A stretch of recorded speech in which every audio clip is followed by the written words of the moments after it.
দীর্ঘ ২ বছর পরে সে আবারও ফেরত আসতে চায় আমার জীবনে।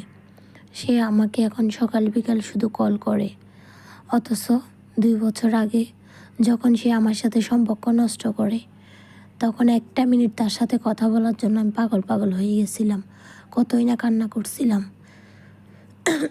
সে তার মার কথা শুনে, তার বোনের কথা শুনে সে আমার সাথে কোনো প্রকারের সম্পর্ক রাখে নাই। আমার অপরাধ ছিল একটাই, আমি তার মা বোনকে উত্তর দিছিলাম যে আমি গরিব ঘরের সন্তান, আমার বাবা 10 লাখ টাকার ফার্নিচার দিতে পারবে না, সেজন্য তারা তাদের ঘরের বউ করবে না আমাকে।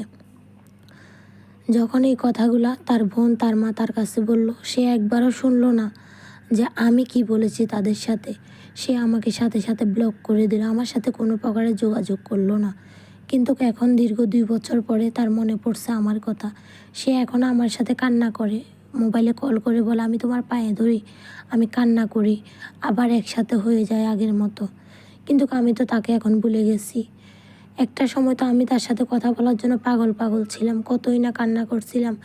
রাত হলে আরও বেশি মনে পড়তো, কেন রাত জাগি তার সাথে কথা বলতাম আমি। সে যখন বিদেশে ছিল, যখন তার ইনকাম ছিল না, তখন থেকে আমি তাকে সাপোর্ট করছিলাম। যখন সে ইনকাম করতে শুরু করলো, মা বোনের কথা শুনে সে আমাকে ভুলে গেল, আমাকে দূরে সরাই দিল। এখন তাকে কি করা উচিত?